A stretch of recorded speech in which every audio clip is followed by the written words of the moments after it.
The following comes from the book The Essex Boys and Mr. X by Heath Mayfield from Visual Feast Publishing. No matter who or how many people may have been involved in the murders, from the organiser to the shooter, the most critical issue in the following accounts is that the motive to commit the crime has been overlooked and undisclosed. That motive was solely one person's jealousy, pathological jealousy rooted in a massively narcissistic personality. As well as being a sadistic, violent psychopath, he was known to explode in rage if threatened or challenged. The murders took place during a period of criminal upheaval where various violent gangs and individuals had intentions of seeking vengeance. They were said to be very offended by the unacceptable practices of Tony Tucker and Tate in the form of blatantly ripping off drugs from other criminals while pretending to be retributable buyers. They had in addition a growing habit of not paying their debts. They ripped off a dangerous canning crew of hundreds of thousands of pounds worth of travellers' checks. This action alone created extremely hostile feelings and was followed by some serious threats. Various parties were said to be in the planning stages of seeking retribution from Tucker and Tate. But who got to them first and how? Tucker and Tate had both started life as well-behaved, respectable and educated children. They were from good families and were wanted and loved. It was not as if their backgrounds consisted of poverty-driven survival. One day, however, their egos and their lust for power and wealth would cost them their lives. What would put them out of control would be the insatiable need to consume a cocktail of drugs just to function. Their later friend Craig Rolfe, however, had started life in an unusual and tragic manner. He was born in prison to a mother who had been found guilty alongside with a lover of murdering Rolfe's father as he slept. Rolfe himself was also a lifetime user of Class A drugs. He was violent and used steroids to try to bulk up, but never to the extent that Tucker and Tate took it. They bulked themselves up massively. They did not fully realise that a violent or aggressive personality would be more likely to react uncontrollably to urges to act violently or aggressively if they continued using steroids. Tate had ventured into a form of self-employment. He was working, but more as a backyard trader, as a car dealer, selling second-hand cars and machinery. He would eventually have his fingers in many small pies, including a mediocre suburban brothel. At the time of his murder, he was in a relationship and the proud and caring father of a young child, a son whom he adored, like any other loving father. He may have been loud, but he was known to be extremely loving and caring before his decline into drug-induced mental mayhem. As for Tony Tucker, he was well-mannered and polite. He had ventured in the security industry and achieved success by building a monopoly on security guards, particularly those used on the doors of many nightclubs. He was well organised and reliable. He had hundreds of men on his payroll and were all experienced and reliable as well. He was married and was known to have at least one mistress. As an introduction, the following is a summary of the case and what we, the public, have been led to believe are the facts behind the Rettendon murders.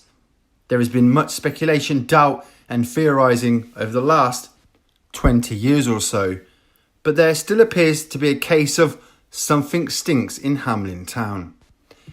It has been speculated that the murders were committed by corrupt police, by a government military unit and of course by highly pissed off heavyweight villains. But there is one thing that stands out like the proverbial dog's balls about the shooter.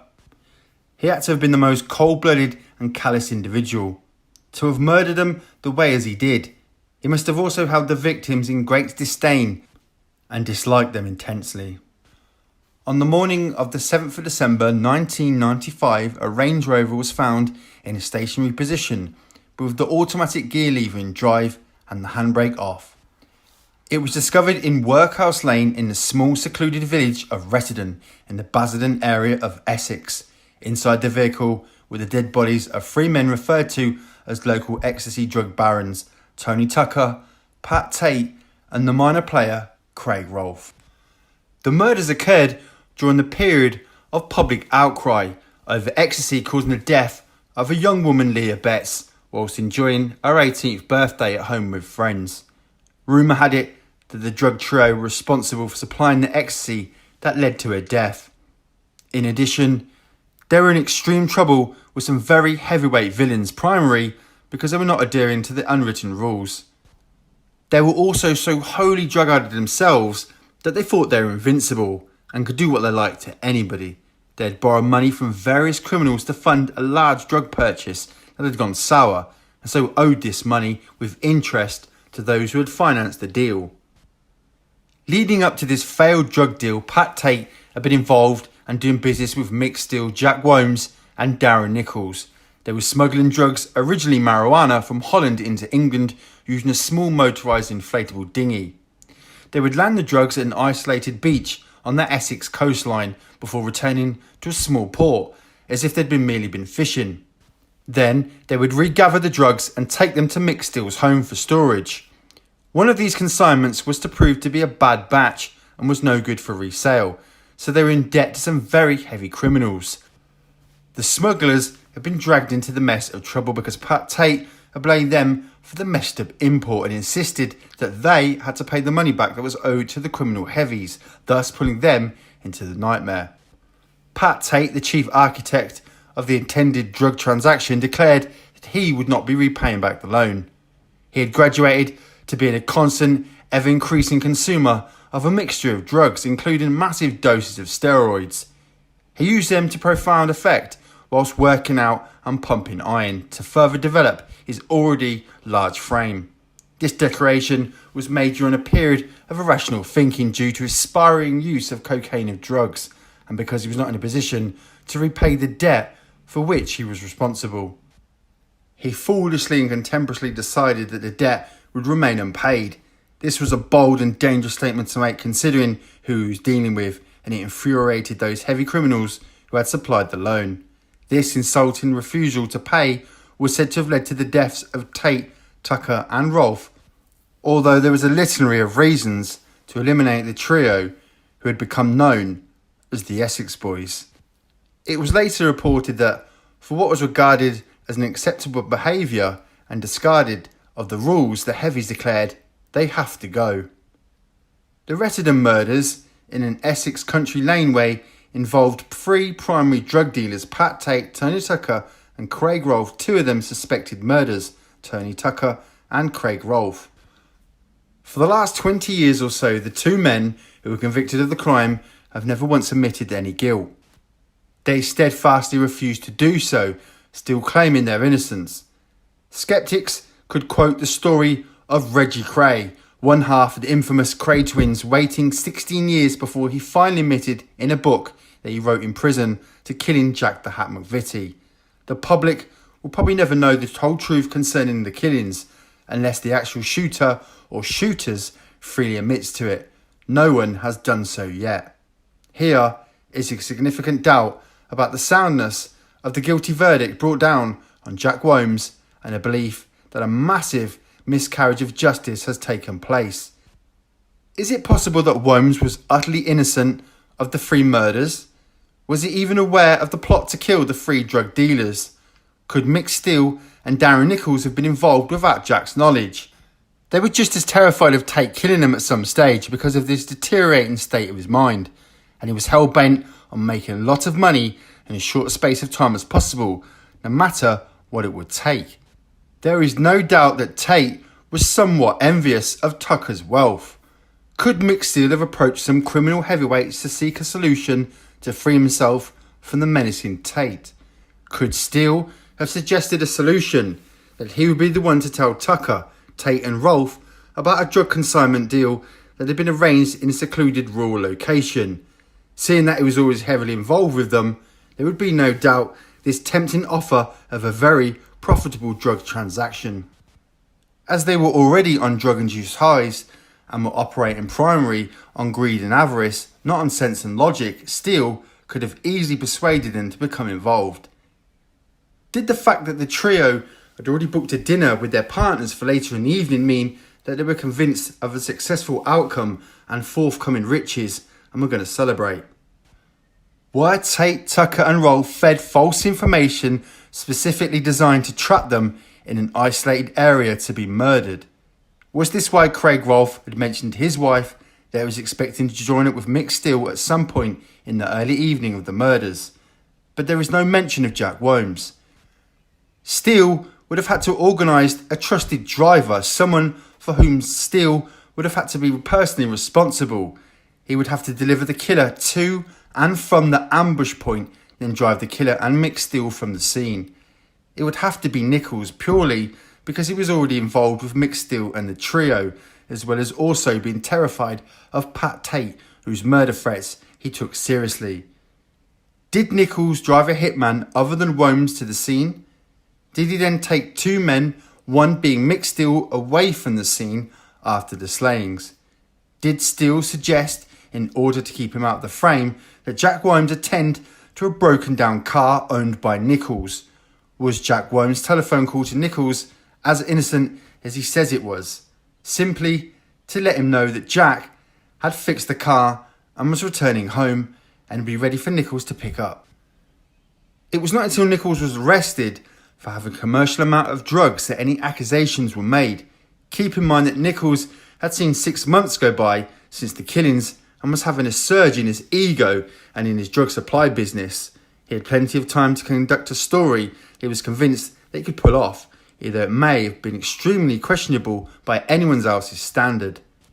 He had a plan B regarding the murders that would indicate that it had been an unsuspecting fool for being duped into an involvement in a serious crime, and would play down his knowledge of or personally participation in the killings. Supposedly, he was faced with a lengthy jail sentence in the future. All that he had to do was tell the truth for the majority of his tale, but insist that his role was minimal, as if he'd been duped or acting under duress. By putting an innocent man in the frame without any feelings of guilt or remorse, he would be able to further his ends and to protect himself. He was trying to preserve his life, as if he would be killed if he informed on the actual killer of Tucker, Tate and Rolfe. Nichols may have decided to replace the identity of the shooter with that of Jack Wholmes, a close friend and criminal business partner of Mick Steele. It would appear to be logical, as if Steele and Wholmes had a very close bond and were known to be in each other's company most of the time. They were also on the police radar for various activities. Although it appeared that Pat Tate was short of cash at the time of his murder, he was quite wealthy, but maybe not as wealthy as Tony Tucker. It was revealed sometime after the murders that a well-known criminal by the name of John Marshall, who was known to be involved after the fact in the Brinksmat gold robbery and who was ironically shot dead in a Range Rover himself, was holding £50,000 for Pat Tate. Pat Tate had an undeniable connection to the holders of the Brinkmat stolen gold. It is thought that he was first become acquainted with the robbers through supplying them and other criminals with vehicles that he was selling as a used car dealer when he was in his late 20s. Trying to establish himself within the criminal world, Tate could acquire and supply non-traceable cars or how to get rid of them. He had already dealt with Mick Steele in his activities. In itself, the Brinkmat gold robbery was from the beginning in danger of becoming unstuck. Firstly, there was the age-old suspicion held by the police that there was unusually an inside man working with thieves, and this proved to be true. One of the guards had told him that the security code was changed daily and was split between 3 guards whom he identified. The robbers had captured these 3 guards, tied them up and doused them with petrol, threatening to set them alight if they did not give them the codes. Unfortunately, here is where the robbery went sour. One of the guards was so highly stressed that he could not remember the daily code that he was assigned, so the raiders could not get access to the cash held in the safes. It was then, by accident, that the raiders discovered a pallet of boxes filled with gold bars. They then settled for the gold, forsaking the attempt to get the cash. They had to go and bring in the van that was supposed to be the getaway vehicle to the loading dock so they could load the gold. They escaped with gold worth £26 million at the time, but they had a major problem as to what to do with it. How would they sell it or convert it into something more beneficial to them? This is when the sharks started to circle, followed by a larger pond of orcas about to devour them. Killer whales indeed. Because the police suspected that an inside assistant was involved in the robbery, they ran a check on all the family members, friends and associates of each of the security guards working at the depot to find that one of the guards was related to a major villain. They concentrated on breaking whom they considered the weaker link, the security guard, who soon admitted his involvement and gave up the robbers. But the stolen gold bars were out and about, being handed by harsh criminal elements. This missing gold would prove to be a curse, as there have been approximately 20 murders committed over its possession and whereabouts. Pat Tate also knew the Blundell Brothers, well-known major criminals in East London and Essex. Having a Spanish mother, the brothers often holidayed in Spain, using the pretext of visiting family and friends to try and organise deals with the holders of the gold, some of whom had fled to Spain. At this stage, Tate was well known and trusted by the Blundell Brothers, who would advance him jumbo cash loans for criminal ventures or investments. He'd always been reliable and timely in repaying the loans with interest and usually showed them great respect. They in turn, especially Eddie Blundell, had taken a bit of a shine to Pat. At one stage, Tate had fled Britain to escape rearrest. He headed to Gibraltar, where he was arrested and taken back to face charges of violence. He made a brazen escape from the court, jumping the dock and assaulting staff before fleeing to holiday with the Blundells in Spain. Coincidentally, Charlie Wilson, one of the great train robbery gang, was hiding out in Spain, living a very comfortable lifestyle in a large house, which was typical for a lot of British villains to do at the time. He was minding some of the Brinksmack stolen gold, but could not account for £3 million of it. Someone knocked on his front door, and when Charlie opened it, he was shot dead. Pat Tate was already on the final slide of an uncontrollable and excessive drug use. It would prove to be ironic, but the results of the autopsy performed on Tate revealed that he had been close to dying of natural causes because of a diseased liver and a weakening heart from his combined drug use. Tony Tucker and Craig Rolfe may still be alive today, as Pat Tate had irreversibly led them down a path of damnation. While Tate was in prison for an uncalled for assault and awaiting parole, he made friends with various people, some who were trained in bodybuilding with the use of steroids. Tate had initially been friends with Mick Steele, and then he met Jack Worms while doing time, but he did not know Darren Nichols. He had also formed a secure connection with some real heavyweight criminals who were also doing time. Nichols had met Mick Steele and Jack Worms when all three were doing time in the same prison. Mick had latched on to Mick Steele and would join them in his smuggling operations when released. One person in particular that Tate connected with was a well-known criminal. He was intelligent but appeared somewhat aloof to most people. He had what many people would call a crocodile mentality when it came to his occasional stares, a shall I kill it, shall I eat it, shall I fuck it sort of look. Tate had introduced him to steroids and bodybuilding. Keep in mind that steroid use ultimately leads to a surge in anger. Later, upon his release from prison, this man was to finance Tate in various criminal investments, but with hefty interest rate attached. He knew that Tate at that stage had a reliable enough reputation and was known and approved by the Blundell Brothers. Pat Tate, upon release from prison, had a defined and determined plan for making massive amounts of money through drug dealing. He joined up with Tony Tucker, who was already independently wealthy from his various legal and illegal businesses. He was heavily involved in the supply and distribution of the latest craze taking hold in the nightclubs, which held a license for late night openings. They proved to be excellent legal venues for the popular rave parties. Pure ecstasy was sold primarily because the doormen at various clubs allowed Tucker's drug runners to operate inside the clubs.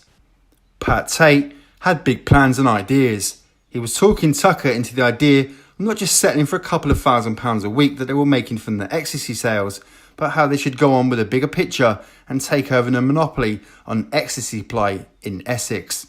They had well started on the massive abuse of various drugs: heroin, speed, marijuana, cocaine, ecstasy and steroids.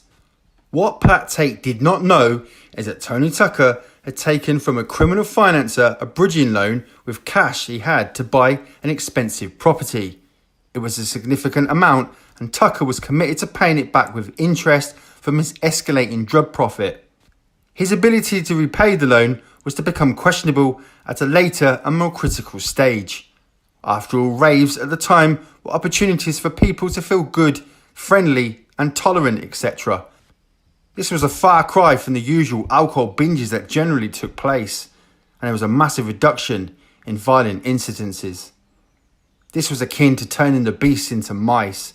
This apparent calm really suited the local police, as they seldom called to any violent outbreaks in the rave clubs. The young ravers loved the happy, friendly vibe associated with their ecstasy, as it was pure, not cut or mixed with any drugs, fillers or contaminants. This information rang bells with the criminal financiers. It was what the people wanted, and there were millions to be made keeping them happy, not only the ravers, but so many ordinary working class folks who could afford their ecstasy tabs. It was letting the lunatics take over the asylum. Pat Tate had visions of buying a sizable commercial shipment of ecstasy directly from a contact in Holland at a much cheaper buy rate than they were paying their current regular suppliers.